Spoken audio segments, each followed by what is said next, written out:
తీవ్ర ప్రభావం పడుతోన్న నేపథ్యంలో ప్రధాని మోదీ పిలుపునిచ్చారు కొద్ది రోజుల క్రితం.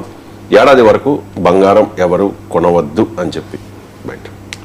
साथियों, गोल्ड यानी सोने की खरीद एक और पहलू है जिसमें विदेशी मुद्रा बहुत अधिक खर्च होती है।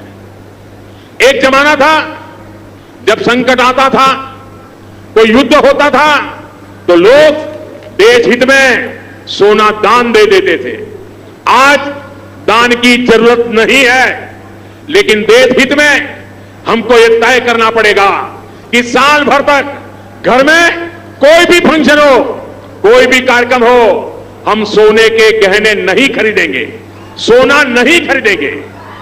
विदेशी मुद्रा बचाने के लिए हमारी देशभक्ति हमें चुनौती दे रही है और हमें इस चुनौती को स्वीकार करते हुए विदेशी मुद्रा को बचाना होगा। మోదీ ఇచ్చిన పిలుపు నేపథ్యంలో అదే సమయంలో బంగారం ధరలు పెరుగుతూ ఉండడంతో కస్టమర్స్ కూడా జ్యువెలరీ షాప్స్ కు వెళ్ళడం మానేశారు, అంటే కొనుగోళ్లు తగ్గించారు. కానీ ఇప్పుడు పరిస్థితి మారుతోంది సార్. ఒకటి, బంగారం ధర తగ్గడం అనేది ప్రధాన కారణం. ప్రజెంట్ ఉన్న రేట్ చూసుకుంటే గత కొద్ది నెలల క్రితం 1,80,000 దాటిన 24 క్యారెట్ 10 గ్రామ్స్ బంగారం ధర ఇప్పుడు 1,43,000 ఉంది. 22 క్యారెట్స్ విషయానికి వస్తే ఆర్నమెంట్ గోల్డ్ 1,31,000 ఉంది 10 గ్రామ్స్ కి. సార్, బంగారం ధర తగ్గడంతో జ్యువెలరీ షాప్స్ కూడా కలకలాడుతూ ఉన్నాయి. ఇప్పుడు ఈ ట్రెండ్ ఏ రకంగా చూడాలి సార్? అంటే ఎప్పుడైనా గోల్డ్ బయింగ్ బిహేవియర్లో ఉండే క్యారెక్టర్స్ ఇవి. ఏదో మోడీ చెప్తే కొనడం మానేయడము, మోడీ చెప్పకపోతే కొనడం ఉండదు. మోడీ బంగారం కొనడము కొనకపోవడాన్ని దేశభక్తికి కొలబద్దగా చెప్పారు. అంటే మన భారత ప్రజలందరూ దేశభక్తి వదులుకున్నట్టు భావించాలా? So market behaviour, gold is also a commodity. కమాడిటీకి దేశభక్తితో సంబంధం లేదు. కమాడిటీ కొనడము అమ్మడము అనేది మార్కెట్ డైనమిక్స్ బట్టి ఉంటుంది. నిజంగానే ప్రజలకు దేశభక్తి ఉంటే కొనడం మానేయాలంటే, అసలు ప్రభుత్వానికి దేశభక్తి ఉంటే గోల్డ్ ఇంపోర్ట్స్ ఆపేయాలి కదా, పని అయిపోతుంది కదా. బంగారం దిగుమతులే మీరు ఆపారనుకోండి, మీకు ఓన్లీ రీసైకిల్ గోల్డే ఉంటుంది. ఫారిన్ ఎక్స్చేంజ్ అసలు ఖర్చు పెట్టాల్సిన అవసరమే లేదు. రేట్ ఎంతనే పెరుగుతుంది. పెరగని ప్రభుత్వానికి ఏం సంబంధం అంటే పెంచారు కదా సార్. కానీ కస్టమ్ డ్యూటీ పెంచారు కదా. అంటే కస్టమ్ డ్యూటీ పెంచడం ఎందుకు? You simply ban the gold imports. ఏముంది? నిజంగా ప్రభుత్వానికి దేశభక్తి అనే ప్రశ్న వస్తే బంగారం దిగుమతులు ఆపేయండి. మేము బంగారం దిగుమతులు చేసుకోము, ఉన్న బంగారంతోనే నడిపించాలి అంటే అని అనుకోవచ్చు కదా. అట్లా కాదు కదా. సమస్య ఏంటంటే ఇది కమాడిటీ. మీకు బంగారము డైనమిక్స్ను అర్థం చేసుకుంటే ఈ దేశభక్తి అనే అంశం రాదు. ప్రధానమంత్రి పిలుపు ఇవ్వడం తప్పని నేను అంటలేను, పిలుపు ఇవ్వడం కరెక్టే. ఎందుకంటే గోల్డ్ ఇది అన్ప్రొడక్టివ్ అసెట్ కనుక గోల్డ్ పైన మనము కొంటున్న కొద్దీ డాలర్లు ఖర్చు పెట్టండి. ఎందుకంటే దేశంలో గోల్డ్ ప్రొడక్షన్ దాదాపు లేదు కనుక every gram of gold which V by is important. So దానికి డాలర్లు ఖర్చు పెట్టాలి కనుక అది అవసరం లేదని ప్రైమ్ మినిస్టర్ పిలిపివ్వడంతో నాకు అభ్యంతరం కాదు. కానీ దాన్ని దేశభక్తితో లింక్ చేయడమే అభ్యంతరం. దేశభక్తి అంటే గోల్డ్ కొంటే దేశభక్తి లేనట్లు, గోల్డ్ కొనకపోతే దేశభక్తి ఉన్నట్లు. అంటే ఇవాళ బీజేపీ నాయకుల ఇళ్లలో పెళ్లిళ్ళు అయితే గోల్డ్ కొంటలేరా? బీజేపీ కార్యకర్తల ఇళ్లలో పెళ్లిళ్ళు అయితే గోల్డ్ కొంటలేరా? వాళ్ళందరికీ మన దేశభక్తి లేదని మన దేశభక్తి సర్టిఫికేట్ గోల్డ్ బిల్లులు చూసి ఇవ్వకూడదు. అంటే బంగారం రెసిప్ట్, నీ దగ్గర కొన్న రెసిప్ట్ ఉంటే దేశభక్తి లేదు, నేర బంగారం రెసిప్ట్ లేకపోతే గోల్డ్ దేశభక్తి ఉన్న సర్టిఫికేట్ ఇస్తా అనేది అభ్యంతరకరం. Gold purchasing behaviour is not a function of patriotism.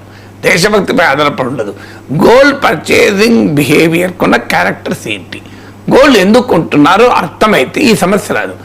ఒక ఆర్థిక సంక్షోభం ఉన్నప్పుడు, ఒక ఎకనామిక్ అన్సర్టనిటీ ఉన్నప్పుడు మీకు గోల్డ్ కొంటారు. అందువల్ల ప్రపంచ ఆర్థిక రంగంలో, ప్రపంచ రాజకీయ రంగంలో ఒక గందరగోళ పరిస్థితులు ఉండడం వల్ల సేఫ్ హ్యావెన్గా భావించి గోల్డ్ కొంటున్నారు. అలా అయితే రిజర్వ్ బ్యాంక్ ఆఫ్ ఇండియా అడ్డగులుగా గోల్డ్ కొంటుంది. మరి ఆర్బీఐకి కూడా దేశభక్తి లేదని చెప్దామా? ఆర్బీఐ ఎందుకు కొంటుంది గోల్డ్? ఆర్బీఐ గోల్డ్ కొనడానికి కారణం డాలర్ హెచ్చుతగ్గుల నుంచి దేశ ఫారిన్ ఎక్స్చేంజ్ రిజర్వ్స్ని కాపాడుకోవటానికి, డాలర్ ఆయుధంగా చేసుకుని అమెరికా చేసే దాడి నుంచి కాపాడుకోవటానికి ప్రపంచవ్యాప్తంగా సెంట్రల్ బ్యాంక్స్ గోల్డ్ విపరీతంగా కొంటున్నాయి. అనేక సార్లు లెక్కలతో సహా చెప్పాను. రిజర్వ్ బ్యాంక్ ఆఫ్ ఇండియా కూడా గోల్డ్ కొంటుంది. మరి ఆర్బీఐకి దేశభక్తి లేదు అని ప్రధానమంత్రి భాష ప్రకారం చెప్పాలంటే తప్పు కదా. సో ఎవరైనా గోల్డ్, ఆర్బీఐ అయినా మనమైనా గోల్డ్ కొనటానికి కారణాలు ఉంటాయి. ఆ సేఫ్ హ్యావెన్ అనేది ఇదంటే మన చేతిలో లేదు, ప్రపంచాన్ని మనం శాసించలేము. రెండోది ఏంటి, మీకు హెడ్జ్ అగెన్స్ట్ ఇన్ఫ్లేషన్, అంటే ద్రవ్యోల్బణము పెరిగినప్పుడు దాని నుంచి తనను తాను కాపాడుకోవడానికి గోల్డ్ కొంటారు.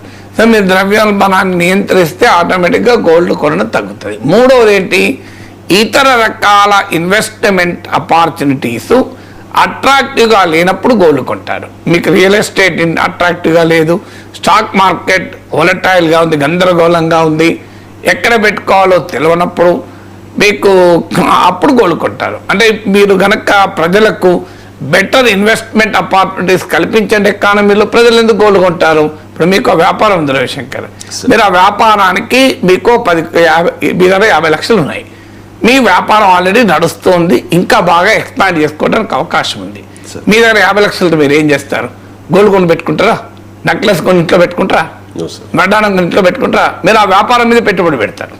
సో ఎప్పుడు మీరు వ్యాపారం లేని వాళ్ళు, ఏది లేని వాళ్ళే గోల్డ్ కొంటారు. లేదు మీరు రియల్ ఎస్టేట్ బాగా భూమిలో ఉంది, మీరు గోల్డ్ కొంటారా, ప్లాట్ కొంటారా? కామన్ సెన్స్ చెప్తుంది కదా ఇది.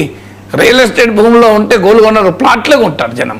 అందువల్ల బెటర్ ఇన్వెస్ట్మెంట్ ఆపర్చునిటీస్, ఎవెన్యూస్ ఎకానమీలో కనుక క్రియేట్ చేయగలిగితే గోల్డ్ కొన్నారు. ఇది థర్డ్ ఫ్యాక్టర్.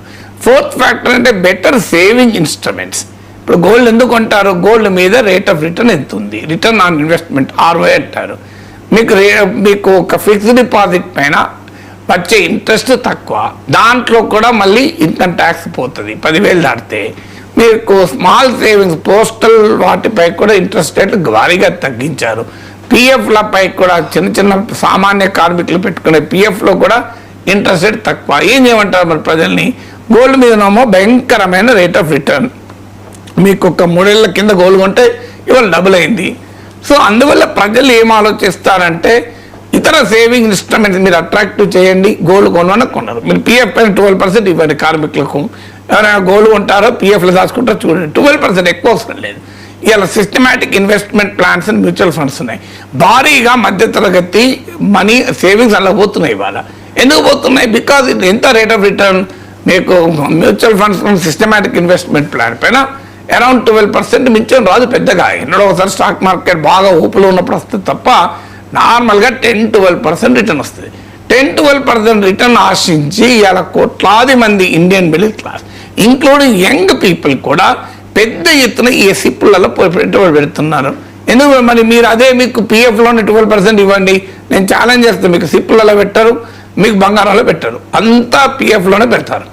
ఎందుకంటే పిఎఫ్లో ట్యాక్స్ కన్సెషన్ కూడా ఉంటుంది కొంత. అంటే అఫ్కోర్స్ ఇప్పుడు న్యూ ఇన్కమ్ ట్యాక్స్ రెజ్యూమ్లో అవన్నీ తీసేస్తున్నారు. సో అందువల్ల మీకు గోల్డ్ కొనటానికి కారణం ఇతర సేవింగ్ ఇన్స్ట్రుమెంట్స్ అలాంటి ఈల్డ్ ఇవ్వకపోవడం. అంటే ఈ కారణాలన్నిటి మనం ఐడెంటిఫై చేయకుండా ఇవాళ మీరు గోల్డ్ కొనొద్దు అంటే పేదవాడు ఏం చేయాలి? మనకి ఇవాళ ఒక పేదవాడికో 50 ఏళ్ళు మిగిలినాయి, ఏం చేయాలి? 50 ఏళ్ళతో ప్లాట్ కొంటాడా? కొనలేడు. 50 ఏళ్ళతో ఫిక్స్డ్ డిపాజిట్ చేస్తే ఏమైనా ఆదాయం ఉందా? లేదు. 50 ఏళ్ళు పిఎఫ్లో పెట్టుకున్నా పెద్దగా ఆదాయం లేదు. 50 వేలతో స్టాక్ మార్కెట్లో పెట్టుబడి పెట్టలేడు. ఏం చేస్తాడు? 50 వేలతో ఒక 22 గ్రాములు 3 గ్రాములు గోల్డ్ కొనుక్కుంటాడు. సో అది దేశభక్తి లేక కాదు కదా కొనడం, ఇంకో మార్గం లేకుంటున్నాడు. సో దేశభక్తి లేక కాదు కదా. ఇప్పుడు అందువల్ల మీరు సామాన్య ప్రజల దేశభక్తిని శంకించకండి.